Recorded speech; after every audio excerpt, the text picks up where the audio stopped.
अगर इस खुशफहमी में मजलिस है कि 16-16 हमने 2 बार जीते थे और अभी भी जीतेंगे, तो ये खुशफहमी को अब दूर कर लिया जाए, क्योंकि जो गिराफ अब मजलिस का गिरा है बहुत ही खतरनाक हद तक गिरा है। इसको संभालने में बहुत टाइम लगेगा। फिर कोई सीएए एनआरसी आने वाली नहीं है, कोई लहर चलने वाली नहीं है। अस्सलाम वालेकुम रहमतुल्लाहि व बरकातहू। चलिए कुछ अहम बातें की जाए। आपके सामने मैं इसलिए हाजिर हुआ हूँ कि सियासी माहौल गर्म होता जा रहा है, इंतखाबी बिगल बच चुका है, बल्दी इंतखाबात का मरहला दरपेश है। बहुत से उम्मीदवार हमारे सामने उम्मीदें दे हाजिर हो रहे हैं और इस बात का मुतालबा कर रहे हैं कि आपकी ताईद हमायत उनके हवाले की जाए। कुछ सियासी पार्टियां हैं जो इस बात की ख्वाहिशमंद और इस बात की दावेदार भी है कि इख्तिदार की जो मंजिल है वो उसको बाजियाब करने वाले हैं, हासिल करने वाले हैं। कोई मेयर बनने के दावेदार है, कोई डिप्टी मेयर बनने के दावेदार है। तो बहरहाल रस्साकशी का माहौल अभी शुरू होने को है। कुछ सियासी पार्टियों ने अपने उम्मीदवारों का ऐलान कर दिया और कुछ सियासी पार्टियां अपने उम्मीदवारों को खत देने में मसरूफ है। तो बहरहाल मरहला जारी है। मैं यहाँ पर यह बताना चाह रहा हूँ कि इन सियासी पार्टियों की सूरत हाल क्या है। बिलखसूस मैं बात करूंगा मजलिस इत्तेहादुल मुस्लिमीन, भारतीय जनता पार्टी और कांग्रेस पार्टी की। ये तीनों ही जमातें इस वक्त बलदियाती इंतखाबात में, बिलखसूस निजामाबाद बल्दी कारपोरेशन में बहुत मजबूत दावे करते सामने आ रही हैं। बीजेपी के जो रुकन पार्लिमान निजामाबाद है डी अरविंद, उन्होंने यह दावा किया था कि हम इस वक्त ताकत के इस मौक़िफ़ में है कि मुकम्मल बल्दिया पर अपने बलबूते पर कब्जा कर सकते हैं। हम 35 सीटों तक हासिल करते हुए मेयर की नशिस्त और डिप्टी मेयर की नशिस्त हासिल कर लेंगे। ये उनका दावा था। याद रखिए आप इस बात को, मैं आगे फिर बात करूंगा और मेरी पूरी बात सुनिएगा मैं क्या कहना चाहता हूँ। दूसरी तरफ मजलिस इत्तेहादुल मुस्लिमीन का ये दावा था कि हम अब 16 है, इससे पहले भी 16 थे, लेकिन अब 20 तक जाएंगे। तो बहरहाल यहाँ पर लोगों के जहन को बनाने, जहन साजी करने की मुहिम मुसलसल जारी थी और ऐसा कुछ महसूस भी हो रहा था कि बीजेपी अपने बलबूते पर कुछ कर सके, ऐसा मौक़िफ़ भी नजर आ रहा था और मजलिस इत्तेहादुल मुस्लिमीन के दावे भी सच्चाई के करीब नजर आ रहे थे और उसका मौक़िफ़ ताकतवर नजर आ रहा था। लेकिन यकायक इन दोनों सियासी जमातों ने कुछ ऐसी गलतियां की कि इनका जो गिराफ आसमान को छूने वाला था अब तेजी से जो तनज़ुल किस्म का आमदन है, बहुत नीचे गिर गया है। तो इसकी वजह क्या है मैं अपनी गुफ्तगू में आगे बताऊंगा और लिहाजा मैं चाहता हूँ कि मेरे एक एक लफ्ज को गौर से सुना जाए। मैं यहाँ पर किसी सियासी जमात की मुखालिफत या तायीद की बात करने नहीं आया हूँ, बल्कि हक़ाइक़ जो है एक सियासी मुबस्सिर की हैसियत से, एक सहाफ़ी की हैसियत से मेरी जो जिम्मेदारी बनती है अवाम के सामने हक़ाइक़ पेश करूँ, मैं इस बात की कोशिश कर रहा हूँ कि एक एक बात मुदल्लिल अंदाज में आपके सामने रखूँ। सबसे पहले बात करूंगा मैं बीजेपी की, जो दावा करती सामने आ रही थी कि हम 35 सीटों तक जीतेंगे, बल्कि उससे ज्यादा सीटों भी हमारा निशाना है। और हमको भी जो सब महसूस हो रहा था बाइसर साफी, जब हम सरसरी तजियाती नजर डालते हैं तो ये महसूस हो रहा था साफ तौर पर कि बीजेपी कम से कम अगर नहीं भी जीती तो 30 से 32 सीट जरूर हासिल करेगी, उस अंदाजा था ये। लेकिन हाल ही में यूसीजी का मामला सामने आया और जो बीजेपी का जो बड़ा ओरबिंग था, जो ओरबिंग था, जो बीजेपी को ओर देने वाला, हमेशा शीशा पिलाई दीवार की तरह बीजेपी के साथ जुड़ा हुआ जो तबका था आलाजात का, वो बजर होगा बीजेपी से। यूसीजी का जो कानून आया है उससे बहुत ही ज्यादा बजर होते हुए बीजेपी के खिलाफ उन्होंने मास्क खोल दिया है। अब जब असल ओरबिंग की उनके पास हट गया तो सीटों के जीतने के जो दावे थे वो अब खोखले नजर आते हैं। बीजेपी जो अब 30-35 सीटों के जीतने का दावा कर रही थी, मैं समझता हूं कि अब वो डबल आंकड़े पे पहुंचना भी मुश्किल हो जाएगा, क्योंकि जिस तबके को खुश करने के लिए बीजेपी ने यूसीजी कानून को मुतारफ करवाया या बल्कि उसमें तरमीम का काम किया, जिनकी वजह से तरमीम की कोशिश की गई, वो तबका पहले ही बीजेपी से बचने और दूर है। वो करीब आएगा ऐसी कोई उम्मीद नहीं है। अगर 25% तबका करीब भी आ जाए उसमें से 75% तो दूर रहेगा, क्योंकि उन्होंने इतने जख्म खाए हैं कि वो करीब आने का सवाल पैदा नहीं होता। लेकिन जो करीब थे इस कानून की वजह से बजल होकर दूर हो गए। तो यहाँ पर जो बीजेपी का जो गिराफ था तेजी के साथ नीचे गिरा। अब यहाँ पर बीजेपी को सीटें निकालना मुश्किल है और अब सुनने में आ रहा है कि बहुत ही 20-20 साल 25-25 साल पुराने जो सियासी कायदीन बीजेपी से वाबस्ता थे, बीजेपी को छोड़कर कांग्रेस में शमूलियत इख्तियार कर रहे हैं। आज ही जो है सो कांग्रेस भवन में कुछ बीजेपी कायदीन ने कांग्रेस में शमूलियत इख्तियार कर ली। तो ये जो गिरता हुआ गिराफ है जो सामने आ रहा है। इसी तरह मजलिस इत्तेहादुल मुस्लिमीन का भी बहुत ताकतवर मौक़िफ़ था। ये लोग दावे कर रहे थे, ये गलत बात है। हम खुद भी बायसे थे साफी और बायसे से तजिया निगाह इस बात को साफ तौर पर महसूस कर रहे थे कि इस वक्त एमआईएम का मुजाहरा जो साबिक़ में था उससे कुछ बेहतर मुजाहरा हो पाएगा। लेकिन यहाँ पर एमआईएम की जानिब से भी कुछ गलतियां होने की बात सामने आ रही है। इसमें हकीकत कितनी है या फिर अफवाह है या फिर इल्जामात है, हम इस बहस में नहीं पड़ेंगे। लेकिन बात आ रही है सामने कि जो टिकटों की तकसीम का जो मामला हुआ, उम्मीदवारों का जो इंतखाब किया गया पैसे के बलबूते पे किया गया। टिकटों की खरीद और फरोख्त का मामला हुआ, वो भी छोटी मोटी रकम नहीं, भारी रकम के वजह से टिकट फरोख्त किए गए, मजलिस फार सेल हो गया था मामला। तो ये जो इल्जामात अवाम के बीच में आ रहे हैं वो तेजी के साथ अफवाहें गर्दिश कर रहे हैं। कहा जा रहा है कि कई सरमाएदार लोगों ने भारी रकूमात देकर यहाँ के सियासी कायदीन को टिकट हासिल किया, बल्कि यहाँ तक भी सुनने में आया है कि एक साहब ने टिकट हासिल करने के लिए 25 लाख रुपए दिए। हकीकत इसमें क्या है इस ताल्लुक से हम नहीं जानते, और ना हम निजामिया अपनी तरफ से लगा रहे हैं। ये आवाम में गश्त कर रही है तेजी से, 10 लाख 15 लाख 20 लाख 25 लाख में टिकट फरोख्त होने की बात हो रही है। इसमें हकीकत क्या है, झूठ क्या है, इल्जामात है, इसकी तहकीकात कराने की जिम्मेदारी मजलिस की आला कमान की है। अवाम के दरमियान अगर कोई बाज़ गश्त आती है, कयासारा गश्त करती है, अफवाहें फैलती है, तो फिर हाईकमान को चौकन्ना होना पड़ेगा, क्योंकि उसका नुकसान पार्टी को होगा। यहाँ के सियासी कायदीन अगर गलती करते हैं वो तो फायदा उठा के निकल जाएंगे, लेकिन पार्टी का जो वजूद यहाँ पर मजबूत हो चुका था खोखला हो जाएगा। मैंने कहा कि जो ग्राफ ऊपर था तेजी के साथ नीचे,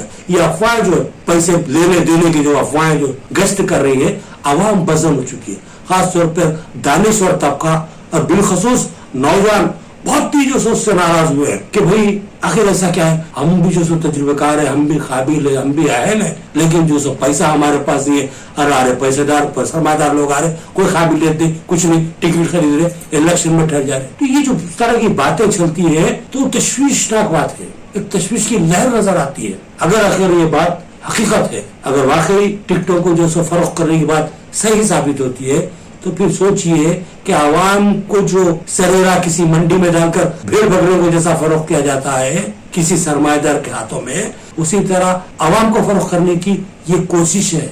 इस मामले की तहकीकात लाजमी है। मैं मजलिस की आला कमान से बिलखसूस बैरिस्टर असदुद्दीन अवीसी साहब से अपील करता हूँ, दरखास्त करता हूँ कि वो इस मामले की तहकीकात करते हुए हकायक को मंजर आम पर लाए। हो सकता है कि यहाँ के लोग हो सकते दुश्मन, सियासत में बहुत से लोग रहते हैं, दुश्मनी करते हैं और दुश्मनी में जो सो बदनाम करने की कोशिश भी करते हैं। हो सकता है कि ये साजिश हो बदनाम करने की मजलिस कायदीन को, लेकिन ये भी हो सकता है कि ये बात सही हो। तो इस बात को साबित करना मजलिस की क़यादत की जिम्मेदारी है। तहकीकात करवाई जाए, अगर उसमें कोई खाती पाया जाता है उसको फौरी पार्टी से मुअत्तल कर दिया जाए, वरना पार्टी को भारी नुकसान होने वाला है। अगर इस खुशफहमी में मजलिस है कि 16-16 हमने 2 बार जीते थे और अभी भी जीतेंगे, तो ये खुशफहमी को अब दूर कर लिया जाए, क्योंकि जो गिरा अब मजलिस का गिरा है बहुत ही खतरनाक हद तक गिरा है। इसको संभालने में बहुत टाइम लगेगा। फिर कोई सीएए एनआरसी आने वाली नहीं है, कोई लहर चलने वाली नहीं है। अब जो लहर सीएए एनआरसी के टाइम पे जो सो मजलिस के मुआफिक में चली थी, अब वो तेजी से जो है सो मुखालिफ में चल रही है। वही लहर है जब मुआफिक में थी अब मुखालिफ में चल रही है। इस बात को समझने की जरूरत है। अब मैं बात करूंगा कांग्रेस पार्टी की। कांग्रेस यहाँ पर बरसर इख्तिदार है रियासत में, और इख्तिदार में जो होता है हमेशा इस बात की कोशिश करता है कि जो सो मजबूत कारपोरेशन और जो म्यूनिसिपल काउंसिल्स है बरसर इख्तिदार जमात के कब्जे में रहे। डीसी मियां जब बरसर इख्तिदार थे तो उन्होंने इस कारपोरेशन पर अपना कब्जा बनाया और अपने बेटे को निजामाबाद का पहला मेयर बनाया। उसके बाद इख्तिदार की मुंतकिली अमल में आई, BRS बरसर इख्तिदार आई, 10 साल BRS ने हुकूमत की और 10 साल में 2 मियादों के लिए मेयर का इंतखाब BRS की जानिब से हुआ। पहली जो मेयर आकोला सुजाता थी और दूसरी जो नेतू किरण मैडम थी। बहरहाल 2 मरतबा भी जो बरसर इख्तिदार जमात ने अपना कब्जा रखा। तो इस तरह 3 मियादों में भी बरसर इख्तिदार जमातों ने अपने कब्जे को बरकरार रखा निजामाबाद बल्दी कारपोरेशन में, और अब फिर कांग्रेस बरसर इख्तिदार है। लेकिन क्या कांग्रेस वो हिकमत अमली इख्तियार कर रही है, वो पॉलिसियां मदून कर रही है, या फिर वो जद्दोजहद करती है जो उसको इख्तियार तक पहुंचाए? निजामाबाद म्युनिसिपल कारपोरेशन पर क्या कांग्रेस कब्जा करने की अहल है? इस वक्त जो सूरत हाल नजर आ रही है, कांग्रेस की जो एक्टिविटीज है, ऐसा महसूस होता है उनको कोई दिलचस्पी नहीं है। ये काउंसिल हमको आती है या फिर ये कारपोरेशन हमको आती है या नहीं आती, इसकी फिक्र करने वाला अभी तक कोई नजर नहीं आया। उम्मीदवारों का इंतखाब करने में, उनको बीफाम देने में जिस तरह की ताखीर की गई, जिस तरह से लोगों को घुमाया जा गया, उससे महसूस होता है कि कांग्रेस इस मामले में संजीदा नहीं है। अगर कांग्रेस निजामाबाद म्युनिसिपल कारपोरेशन पर कब्जा करना चाहे तो इस वक्त हालात उसके मुवाफिक में है। हिंदू इलाकों में भी मुवाफिक में बन चुके हैं, मुस्लिम इलाकों में मुवाफिक बन चुके हैं। लेकिन अगर इस सुनहरे मौके से कांग्रेस फायदा नहीं उठाती तो फिर बड़ी अफसोस की बात है। यहाँ निजामाबाद जिले के अंदर एक म्यूनिसिपल कारपोरेशन है, 3 बल्दी काउंसिल है, आरमूर, बोधन और भीमगढ़। तो ये 4 बल्दियात पर भी कब्जा करने की फिक्र करना कांग्रेसी कायदीन की जिम्मेदारी है। और निजामाबाद जिले से रियासत में नुमाइंदगी करने वाले जिले के 3 अहम कायदीन है, जिसमें पी सुदर्शन रेड्डी है, महेश कुमार गौड़े सदर प्रदेश कांग्रेस है, और मोहम्मद अली शबीर साहब हैं जो हुकूमती मुशीर है।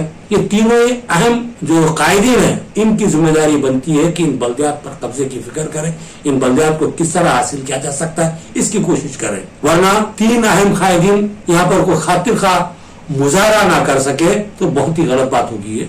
इनकी सियासी जो खरावरी है इस पर जर्ब लगने का इम्कान हो जाता है। खासतौर पर जो हमारे सदर प्रदेश कांग्रेस महेश कुमार गौड़ साहब है और जो हुकूमती मुशीर मोहम्मद अली शबीर साहब है, दोनों ही निजामाबाद अर्बन से ताल्लुक रखने वाले हैं और दोनों की जिम्मेदारी है कि किसी सूरत में भी आप इतने बड़े जो सो मौक़िफ़ के हामिल है कि निजामाबाद बल्दिया पर कब्जे की फिक्र करें, यहाँ पर कम कर दे और किस तरह कब्जा हासिल कर सकते हैं कोशिश करें। लेकिन मुझे ऐसा महसूस होता है कि कांग्रेस भी इस कारपोरेशन कब्जा करने के लिए कोई कोशिश करने को तैयार नहीं है। तो बहरहाल अगर यहाँ पर सूरत हाल इसी तरह रही, बीजेपी ने गलती की, नुकसान उठा रही है, मजलिस ने गलती की, नुकसान उठा रही है, उसी तरह कांग्रेस भी गलती कर रही है, नुकसान उठा रही है, तो फिर सूरत हाल क्या होगी? बिखराव की कैफियत होगी, मुंतशिर मामला होगा, फिर सौदाबाजी का मामला होगा, कौन इख्तिदार पर फायज होगा।